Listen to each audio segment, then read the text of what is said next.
Look, I didn't have anything to do with your boys getting killed. It was that stranger from the Brotherhood. You're just an innocent bystander, aren't you? Yeah. I ain't done nothing wrong.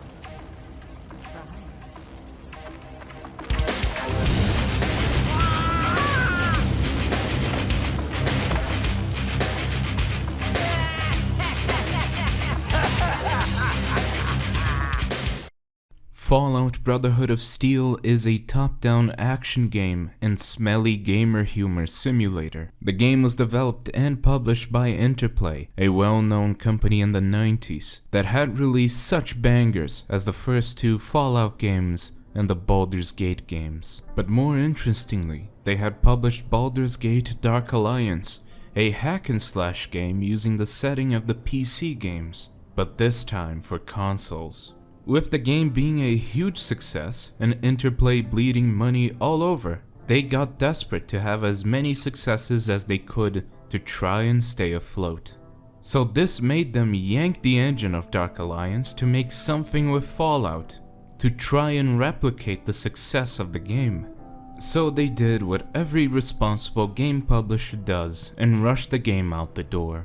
But this came at heavy costs, since the game feels cheaply made on so many aspects, and to try and get the attention of a bigger audience, they removed all the things that made Fallout as a setting unique and switched for what I can only describe as 2000 smelly teenage humor and extreme amounts of heavy metal, which in itself isn't a problem, but Slipknot doesn't really fit with Fallout, now does it?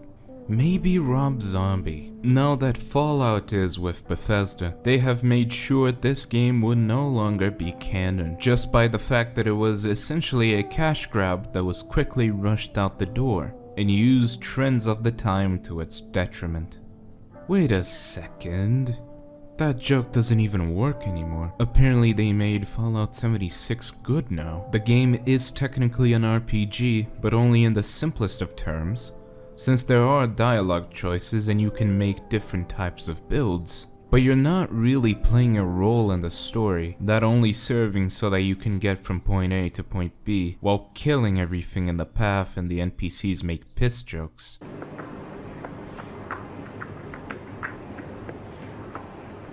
Warning, this game is very immature, and the executives demanded there to be a lot of horny content included, saying that it was for trends of the time, but most likely it was for their own misogyny and probably fetishes. Proceed with caution. You play as a Brotherhood of Steel initiate, who is tasked to go to a city named Carbon to begin their training. When they arrive there are raiders demanding protection money. They are being led by a scantily dressed woman. After the demands, the initiate goes to the bar to kill the raiders that were left back in town. The barman, a man named Armpit, thanks the initiate for their service while being stereotypically really fucking gross. Armpit at your service. What can I do for you? After doing that, the mayor tells the initiate that he knows where the Brotherhood of Steel went, but the initiate needs to deal with a rat scorpion infestation in the warehouse. With that done, the mayor tells the initiate that the Brotherhood descended to a crater using an elevator near town. After exploring quite a bit of the crater, the initiate finds the mayor in a cave where he ambushes the initiate.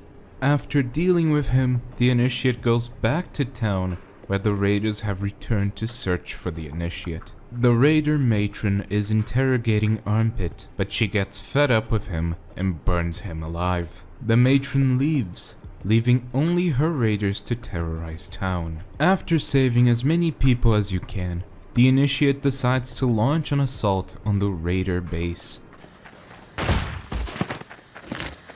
Hey, I'm freaking out. My pee is green. What? My pee, it's coming out bright green. Radiation, I guess. Oh, that sucks, man.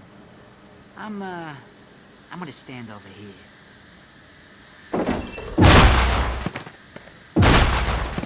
Getting there, the initiate sabotages the base to get to the matron. Then we see the matron speaking to a super mutant about selling slaves to him. That's when stuff around them starts exploding and the super mutant leaves. When the initiate and the matron start talking to each other, the matron reveals that the Brotherhood was in cahoots with her, and that she sent them to a ghoul city named Loss. Then the initiate kills her and goes to Loss. I mean, I could have a spoiler brick right here. It doesn't really matter though, because, you know, the game sucks. The game is truly terrible. It has a terrible story, and you shouldn't play this game. And I mean, there's the timestamp on the screen. If you want to skip spoilers, if you want to play this game without getting spoiled, there's not really much. There's not really much out there. In fact, where did it go? The timestamp disappeared. Ooh.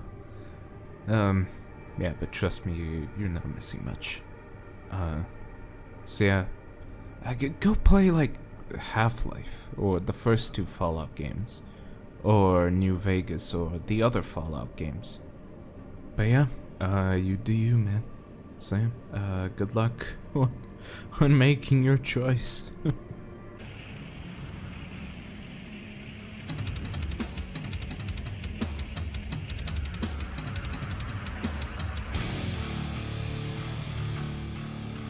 We strive in battles dire, in unseen conflictions with shapes bred from the forsaken wilderness. Shapes of beast, insect, serpent, and human. Help! Oh God, somebody help me! Lost behind me stands a terrible flaming sun. It dictates the penalty for trespass. Annihilation. God, no! Let the word go forth. None may enter the city of Lost without the permission of the Church of the Lost. Wow. That's the 3rd sacrifice this week. Who cares? It's just a human. Come on. Let's go pick our scabs. After arriving there, the initiate sees an execution by the hands of a larger ghoul named Blake. He is serving the Church of the Lost, and they have captured the Brotherhood of Steel. The initiate learns this from Harold. You know, that Harold. Are you chewing on your tongue? Is that what it is? Weird. Sometimes you disgust me, Paul. Yeah. Sometimes I disgust myself. After killing thousands of ghouls, the initiate finds the last of the surviving paladins, Rhombus. To free him, the initiate kills Blake and helps Rhombus escape.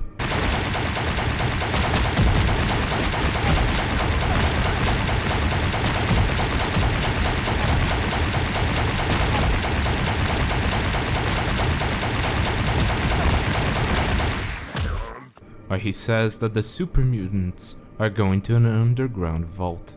Rhombus escorts the initiate halfway there.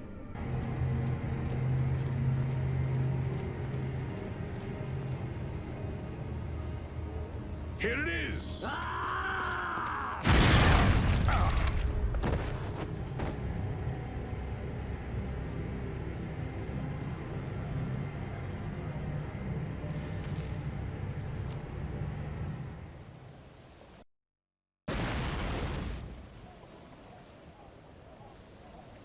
But then he gets killed. With his last breaths, he gives you a key to open something in the vault.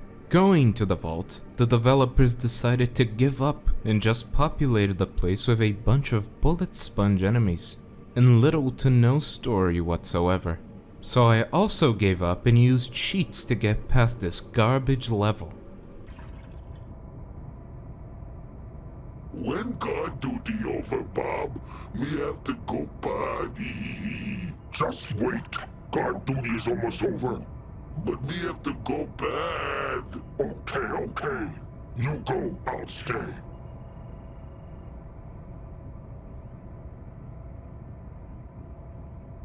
No!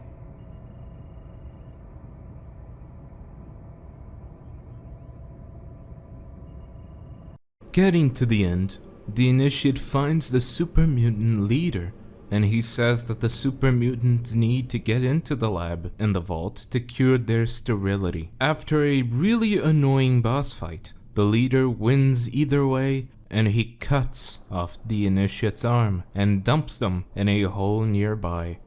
The initiate gets found by a vault person, and the initiate is escorted to safety, where they get a new arm. The vault people ask the initiate to find a scientist that was lost in the caves. After some nothingness in the gameplay, the initiate fights a Deathclaw mother. Getting back to the vault, it got overrun with super mutants, and a lot of people die, but I don't give a single fuck! Going to the lab after the most boring gameplay sections ever to exist, the initiate confronts the leader of the super mutants once more, and in the second phase he transforms into a big Resident Evil monster. While trying to leave, the initiate finds one of the vault people that I refuse to learn her name. She says to the initiate to escape the vault and initiate a self-destruct sequence. And so the initiate does that and ends the game finally. The game ends with the song People Equals Shit by Slipknot, and I stood there shocked, but mostly relieved that it was over. This is one of the most nothing stories ever to exist. Nothing was accomplished and nothing happened. You start the game laughing and enjoying the ways they had dirtified and butchered Fallout, but by the end, you'd just be wondering why you've even started playing this game. It set up this schlocky, crude tone in the beginning, only to end with a quarter of the quality and all the smelly charm the game had just to go away by the end. Accompanying the story is also extra annoying over how rude and edgy they made the protagonist. Every dialogue choice a different slur, and you need to pick these dialogue choices to progress through the story, making you dislike them even more and more. Even though there are different choices for dialogues, they're not gonna change anything in the long run, since the story is extremely linear and there is only one ending. So, you'd think the optional choices would be to understand more of the world, but no, they're just there so you can say something horrible to the other characters.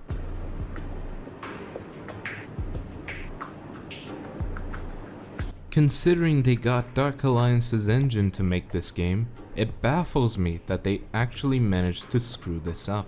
While yes, the gameplay is the best part of the game, it's still not very good in many aspects, and very janky to control.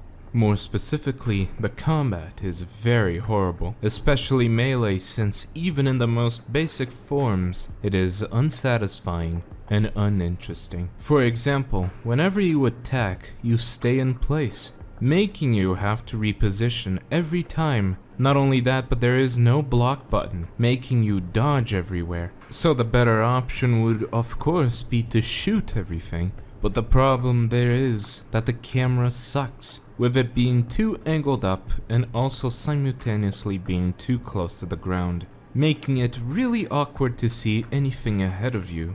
So you have to lock on to the enemy, that is assuming it even works, since half the time it's going to lock onto something completely unrelated and far away, making you fight with the controls to target what you want. And while yes, focusing on improving firearm skills is the way to go, in the later half of the game it decides to make it so scarce that it becomes fucking impossible to rely on them. Especially on a late boss fight, and the game becomes so frustrating. With the game having pulled the proverbial rug under me, I decided to just cheat so I could be done with this garbage. But that only solved half of my issues, since they made backtracking a huge part of the late game. Because I can only assume that they wanted to elongate the game longer than it needed to be, to hit that 10-hour mark. So they either make you go back through the same places you've been before, or just copy and paste the same locations over and over again. The only thing I would say is good about the gameplay is the old school gore and dismemberment that the original Fallouts had, but even this is borked, since pretty much only human enemies have this, and they only appear in the beginning and are later switched to super mutants and robots. The experience would have been a lot better if I had played the entire game co-op, since anything with a second player is better, even though playing it is still excruciating. This is one of the only games that I actually felt pain playing through, since every decision that went into making it was smudged by corporate greed and the rushed overcorrection of mechanics that weren't even broken in the first place. What I mean to say is that I would prefer to be stabbed than to play this game again. Okay, maybe I misspoke. Why would anyone prefer to be stabbed? Actually, it's better to be shot.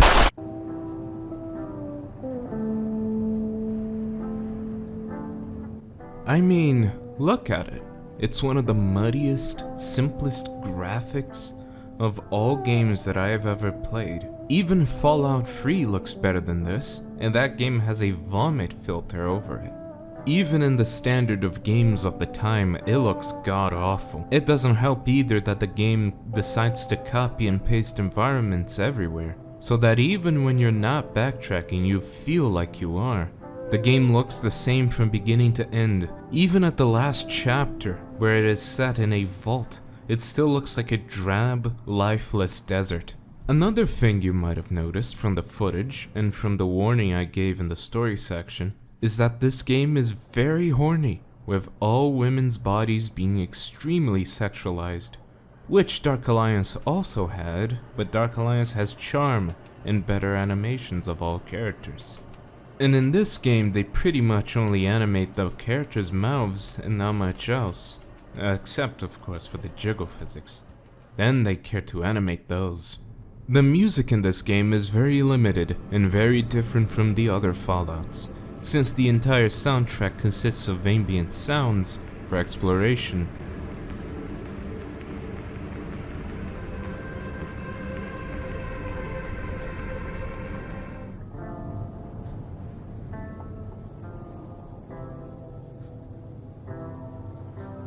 And heavy metal music for boss fights. Sorry, I should say one heavy metal music for boss fights.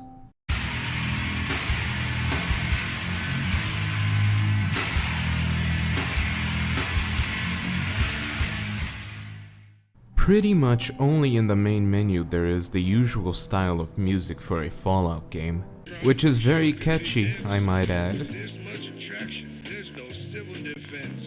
Let go of that energy. No need to be tense. But for the rest, it's only heavy metal, which in principle I don't mind that much, but it doesn't really fit in a Fallout game. The sound effects can be somewhat well made, but they also get so repetitive since that's all you hear for the entire game, and there isn't that much variety in guns, and every gun type sounds the same.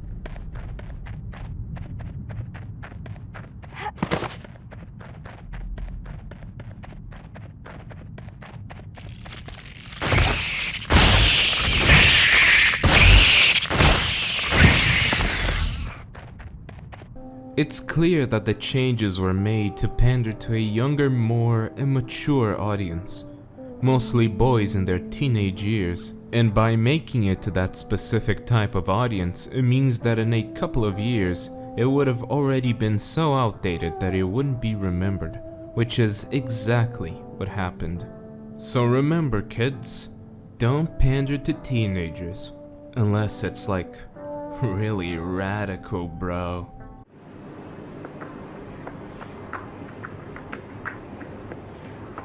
I remember vividly the second the game ended and the credits started rolling.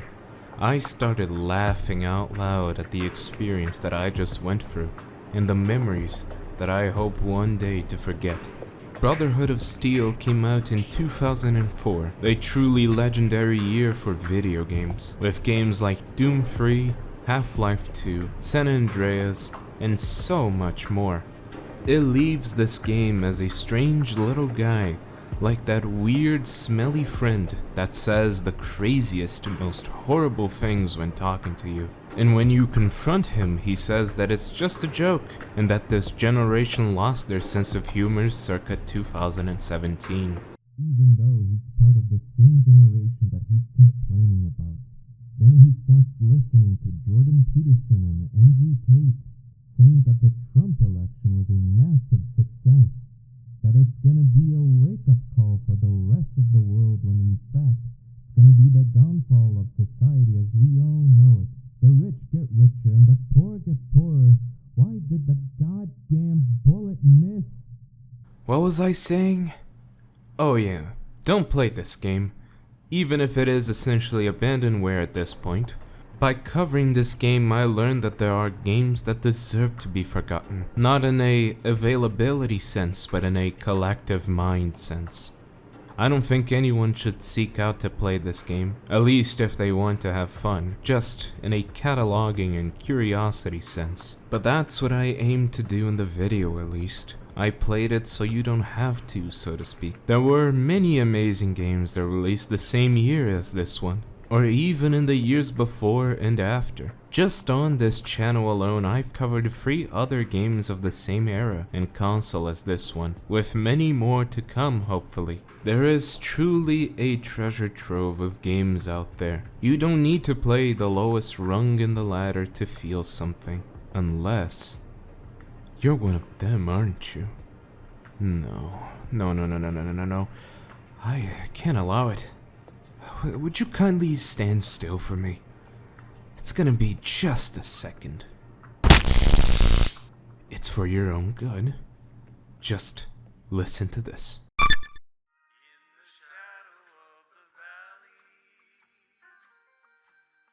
You're back. Good. Now, how about we go to the end of the video?